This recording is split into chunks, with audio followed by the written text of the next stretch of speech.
I was hired to fix a damaged VHS tape labeled Cassie Freak-Off. Just a routine job, or so I thought. But as I pieced it back together, I realized this wasn't just some scandalous party footage. What I saw was a twisted real-life ritual, with Cassie trapped in the center, surrounded by shadows, whispers, and something much darker. I should have stopped, should have thrown the tape away. Now I can't unsee what I uncovered, and neither will you. I jolted awake to the harsh digital ring of my work phone vibrating against the glass of my bedside table.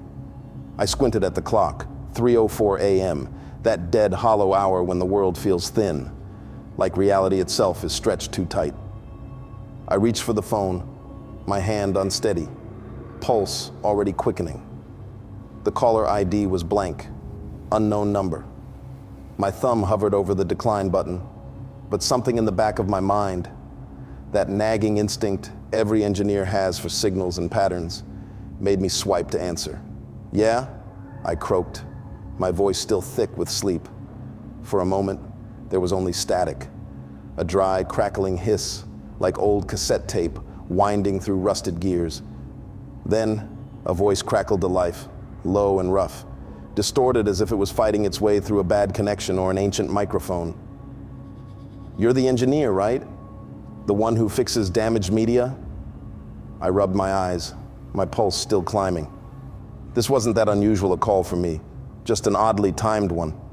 I'd made a name for myself in the world of analog restoration, VHS, Betamax, reel-to-reel, even wire recordings. People paid well to have their forgotten memories and hidden secrets dragged back into the light. "Yeah, that's me. Who is this?" The line crackled again, the static swelling, carrying with it a low, almost inaudible whisper that made the fine hairs on my arms stand on end. "I have a tape, old VHS. It needs to be restored, fast." I leaned back against my headboard, the dim glow of my alarm clock casting long shadows across my small apartment. I could already hear the rustle of bills in my mind, the promise of a big payday. But something about the voice, the faint tremor beneath the distortion, made my stomach tighten. "What's the rush?" I asked, trying to keep my tone casual. A pause, then a sharp intake of breath on the other end, as if the caller was wrestling with how much to say. "It's for a trial. Evidence. They need it cleaned up, crystal clear. I need this done tonight. No questions, no leaks. You finish the job, you get double." I frowned, my mind already calculating the hours it would take to properly repair a damaged VHS tape. The work would be grueling, piecing together fractured frames, scrubbing noise, pulling sound from beneath layers of analog decay. But double pay? That was rare. "All right," I said, my voice steady despite the unease settling in my gut. "Where's the tape?" "It'll be outside your door in 30 minutes. Don't show it to anyone, don't talk to anyone, just do the job." Before I could press for more, the line went dead, the static fading into the quiet hum of my apartment.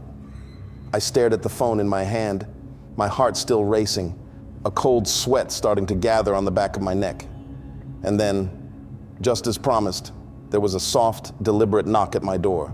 I swung my legs off the bed, the cold air of my apartment biting at my bare skin. The call still echoed in my mind, that crackling, distorted voice, each word sharp as a knife. I rubbed the back of my neck, trying to shake the uneasy feeling clinging to my chest like wet cloth. I shuffled down the narrow hallway, the faded wallpaper seeming to press in on me as I reached the front door. My hand hovered over the cold brass knob, heart ticking a little faster. I took a deep breath, twisted the lock, and pulled the door open. A man stood in the hallway, tall and broad-shouldered, his black suit perfectly pressed, the collar starched to a razor's edge. His skin was pale, almost too pale, like he hadn't seen daylight in months. His face was expressionless, sharp jawline locked in a stony stare, his eyes hidden behind thin, reflective sunglasses despite the darkness of the early hour. For a moment, I just stared at him, the hair on my arms prickling as if the air around him was colder. He said nothing, just reached into his jacket pocket with a slow, deliberate motion and pulled out a single sheet of paper, crisp and white, the edges sharp enough to cut. He held it out to me, the paper trembling slightly in his hand, as if he was forcing himself to stay still. I hesitated, the thick, uncomfortable silence stretching between us. Finally, I reached out and took the paper, my eyes quickly scanning the bold letters across the top. Non-disclosure agreement. I glanced back at the man, his jaw tightening slightly, his head tilting just enough for me to catch my reflection in the dark lenses of his glasses. My own eyes stared back at me, smaller, nervous, uncertain. I swallowed, grabbed the pen he held out next, and scribbled my name at the bottom of the page. My hand shook as I scrawled my signature, the ink bleeding slightly into the paper, the pen tip sharp and unyielding. The man took the paper back, folded it with a precision that felt almost robotic, and tucked it into his jacket pocket. He then reached into the other side of his suit, pulling out a small, black-wrapped package, the edges neatly folded, corners sharp. He extended it to me, his gloved fingers brushing mine for the briefest second, his skin ice cold, even through the thin fabric. I opened my mouth to speak, to ask who he was, to demand some explanation for this midnight errand, but he cut me off, his voice low, flat, and final. Don't share this with anyone. Before I could respond, he turned sharply on his heel, his polished black shoes clicking against the hallway tiles as he disappeared down the stairwell without another word, the sound of his footsteps swallowed by the thick, heavy air. I closed the door slowly, the lock clicking back into place like the final note of a closing symphony. I looked down at the package in my hands, the faint metallic scent seeping through the thin black wrapping, sharp and unsettling, like old pennies and cold iron. I took a deep breath, the cold air settling heavy in my lungs, and made my way to my workbench. Whatever I had just agreed to, there was no turning back now. I placed the black-wrapped package on my workbench, the thin plastic crinkling under my fingers as I tore it open. The scent hit me first, sharp, metallic, like rusted iron and cold, wet pennies. I wrinkled my nose, the smell clinging to my fingers, as I peeled back the last layer of wrapping, revealing a plain, unmarked VHS tape. It felt heavier than it should, the black plastic casing cold to the touch, the spool wound so tightly it seemed ready to snap. I turned it over, my thumb brushing over a faint, greasy fingerprint smeared across the glossy surface, the type you'd only notice under the right light. I slid the tape into my old JVC VCR, the machine groaning to life with a mechanical whir as it sucked the cassette into its metal jaws. The screen blinked, flickered, then washed over with the familiar fuzzy gray of static. I leaned forward, my eyes narrowing, the tiny hairs on the back of my neck standing up, as the hiss of white noise filled the room. The first image stuttered onto the screen, flickering, grainy, the colors bleeding into one another like the last gasp of a dying film reel. For a moment, it was just flashes, a bright, sterile white, then pitch black, then a darkened room with the telltale flickering light of cheap neon bar signs casting long shadows against the walls. Then, a face, Diddy's face. He leaned into the camera, his features framed tightly, every pore and bead of sweat captured in harsh, unflattering detail. His eyes were too wide, his smile too fixed, stretching across his face like a rictus grin. He adjusted the camera, the angle shifting slightly, his manic grin never slipping. For a moment, the sound cut out, his lips moving silently, his pupils shrinking to pinpricks, as if the light behind the lens burned hotter than it should. Then, the audio crackled back to life, the speakers spitting out a low, guttural hum that rumbled through my small apartment like distant thunder. "You know," he said, his voice strangely flat, too calm, "I like to shoot these things on old VHS. Gives it that nostalgic feel, makes it feel at home again." I felt a chill run down my spine, my eyes glued to the screen as he stepped back, the camera now catching more of the room. A sprawling, opulent penthouse suite, the windows draped in thick, blood-red velvet, the air heavy with shadows that seemed to twist and writhe along the walls. As the camera panned, the grainy picture struggling to keep up with the motion, it settled on a figure seated in the center of the room, Cassie. She sat perfectly still, her head bowed slightly, her long, dark hair draped over her face like a veil. Her hands rested in her lap, pale fingers curled slightly, the knuckles standing out like brittle shards of porcelain.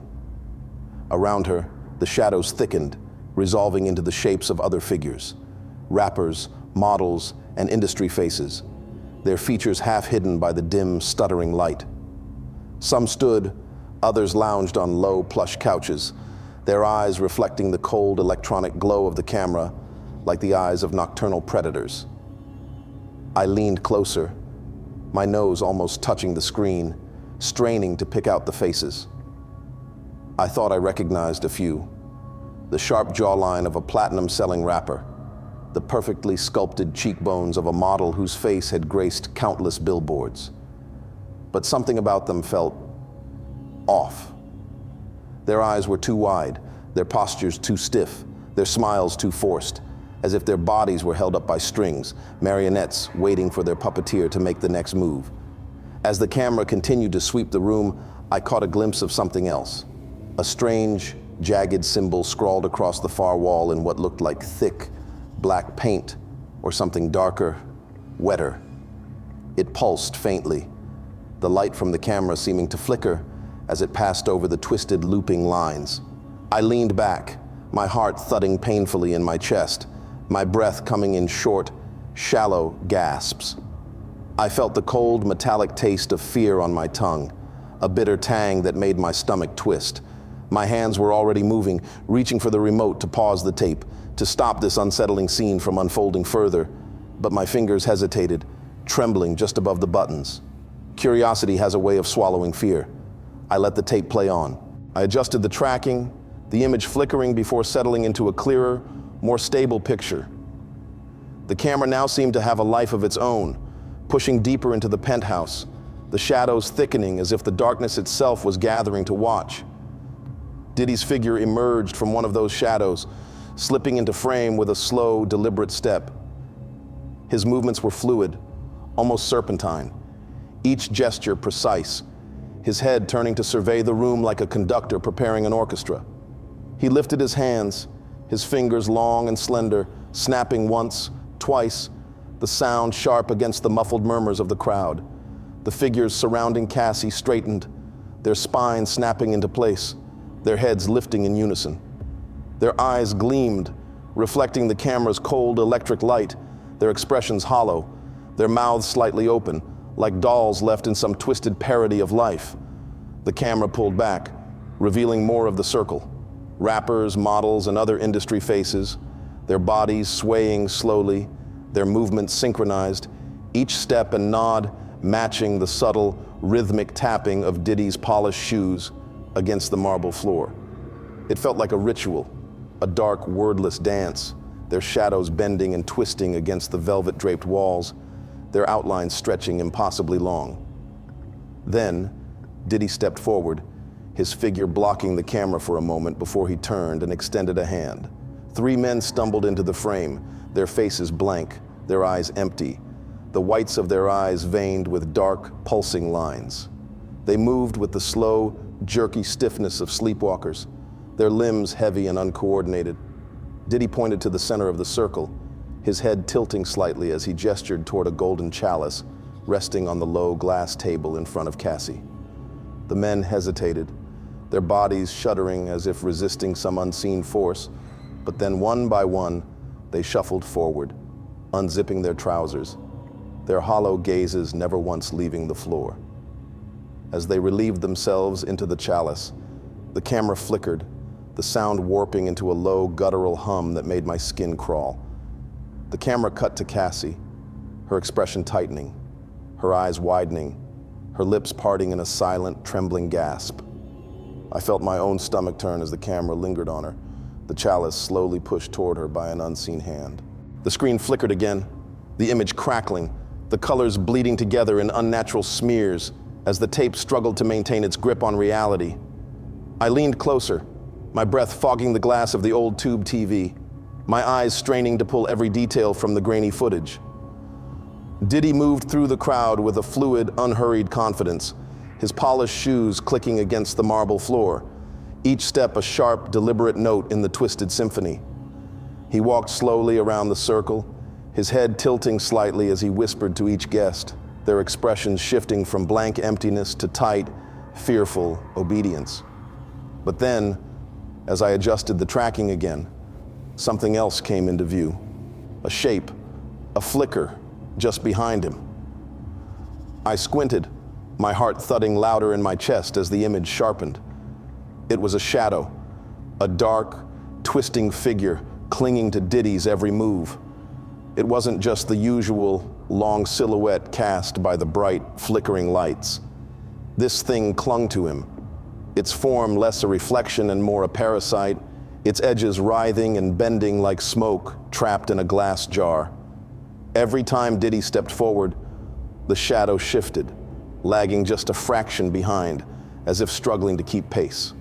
It stretched and compressed with his every movement, its limbs unnaturally long, its head slightly too large, its features blurred and indistinct, like a face seen through a rain-streaked window. Diddy reached the center of the circle, pausing in front of Cassie, her head still bowed, her hair hanging in dark, limp strands around her face. The shadow rippled behind him, its head bending forward as if peering over his shoulder, its long skeletal fingers stretching down his back like the claws of a creature unwilling to release its prey. Diddy leaned down, his mouth inches from Cassie's ear, his eyes locked on the camera as if aware of the lens, aware of my eyes on him watching, recording. His lips moved, his teeth bared in a grin that was too wide, too sharp, the corners stretching into the darkness of his cheeks. The camera's audio crackled, the hiss of static swelling, then dropping into a heavy, oppressive silence, just as his words cut through the tape. Drink. The word hung in the air, vibrating through my speakers, the sound deep and guttural, a command that seemed to resonate in my bones. I felt my skin tighten, my pulse quicken, my mouth go dry as if the command had been meant for me as well, as if the shadow had reached through the screen and wrapped its icy fingers around my throat. Cassie's head lifted, her face pale, her eyes wide and unfocused, her lips parting as she shuddered, her breath coming in short, panicked gasps. Her pupils were blown wide, black as oil, reflecting the harsh lights around her like polished stone. Diddy straightened, his shadow clinging to him like a second skin, its head snapping back as he moved, its jagged fingers withdrawing into the darkness at his back. The camera angle tightened, the image crackling as the tape struggled to keep up, the shadow flickering like a dying flame, its long, twisted form stretching, reaching, bending toward the camera. Diddy's eyes locked onto the lens, his grin stretching even wider, his pupils contracting to tiny pinpricks, his teeth flashing white against the darkness of the penthouse. For a brief, breathless moment, I felt his stare cut through the screen, felt his eyes meet mine, felt the shadow lean in close, felt the cold whisper of something ancient and hungry slip into my mind. I pulled back from the screen, my chair scraping loudly against the hardwood floor, my pulse hammering in my ears. I should have hit stop. I should have pulled the tape out, tossed it in the trash, burned it, anything but what I did. I leaned back in and let the tape play on. The tape crackled again, the image stuttering before settling into a sharper, more focused frame. I leaned closer, my fingers clenching the edges of my desk, my pulse thudding in my ears. Diddy loomed over Cassie, his shadow clinging to his back, its long, spindly fingers draped over his shoulders like the grasping claws of a hungry predator. He bent down, his face inches from hers, his breath stirring the dark strands of her hair as he whispered into her ear. "This is what you wanted, isn't it?" His voice came through the speakers low and smooth, dripping with a twisted, predatory affection. "You said you wanted to be a star, to have it all." Cassie's head twitched, her shoulders tightening, her hands clenching into white-knuckled fists in her lap. Her eyes darted around the room, catching glimpses of the darkened figures around her, their faces expressionless, their eyes locked on her like a pack of wolves surrounding a wounded animal. Diddy straightened, his eyes never leaving her, his shadow stretching behind him, bending and shifting as if it too leaned in, whispering to her, pushing her toward the edge. "You're already halfway there." he continued, his tone darkening, the warmth in his voice gone, replaced by something colder, sharper. But to really break through, to really rise above, you have to finish it. The camera angle tightened, the frame closing in on Cassie's face. Her lips trembled, her jaw tightening as if she was fighting the urge to scream, to run, to claw her way out of the circle. The low, rhythmic hum from the crowd grew louder, their whispers blending into a dark, unholy chant, their shadows swaying in time with the flickering neon lights. Diddy stepped back, his hands clasped behind his back, his head tilting slightly as he regarded her, his eyes narrowing with a twisted, knowing smile. The shadow behind him stretched, its head bending forward, its jagged, smoke-like fingers reaching down toward her shoulders, its edges flickering like the tongues of a dozen blackened candles. He bent down again, his mouth inches from her ear, his voice a soft, sickening croon. You drink this, and you can have it all. The fame, the fortune, the world at your feet. He reached for the golden chalice, the dark, thick liquid inside sloshing against the sides, the sound too heavy, too wet, like the slow churn of a thick, congealed fluid. He held it up, the camera catching the dark streaks running down the sides, the faint metallic sheen clinging to the rim. Go on, Cassie, he whispered, his tone both coaxing and commanding, his eyes never leaving her face. Just one sip, one little sacrifice. Cassie's eyes locked onto the chalice, her pupils wide, her chest rising and falling in short, panicked breaths. The camera shook slightly, the picture warping as if the tape itself was protesting what it was about to capture. Slowly, her trembling hands reached up, her fingers closing around the chalice's golden stem. The crowd fell silent, the shadows stilling, the air in the room growing thick and heavy, every breath a struggle, every second stretching into eternity. She lifted the chalice to her lips, her eyes slipping shut as she tilted it back, the thick, dark liquid sliding past her lips, her throat pulsing as she swallowed, the sound of her strained gulps cutting through the silence. The camera zoomed in, catching the faint red stain seeping into the corners of her mouth, trickling down her chin like the first drops of a fresh wound.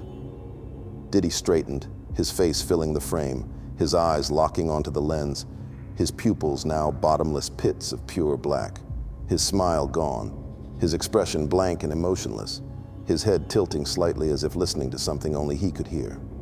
The tape crackled, the image flared, and the screen cut to black. The screen cut to black, the old tube TV crackling as the tape clunked to a stop. I sat there, frozen, my breath coming in short, panicked bursts, my heart hammering so loudly I could feel it in my throat. My eyes burned, my mind racing as the final twisted image of Diddy's black, soulless eyes burned into the backs of my retinas. I leaned back, my chair creaking beneath me, the bitter taste of bile creeping up my throat. This wasn't just some dark party footage, some twisted celebrity power trip. This was a ritual, a real, horrifying, deliberate ritual. I had just watched a woman be manipulated, coerced, and broken down in front of a circle of silent, shadowed onlookers. The golden chalice, the whispers, the forced obedience. This wasn't just entertainment, this was something ancient, something ritualistic, something meant to bind and control. My heart ached for Cassie.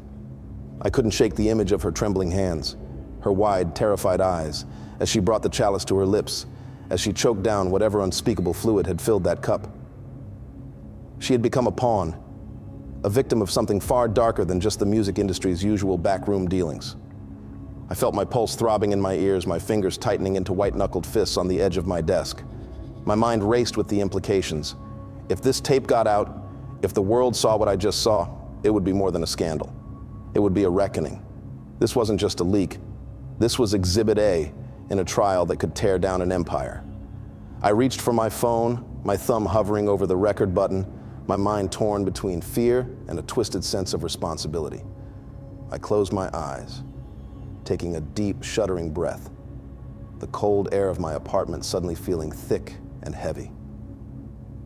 If you want to start your own horror channel, if you think you have the stomach for it, check the pinned comment below for the tools you need to get started.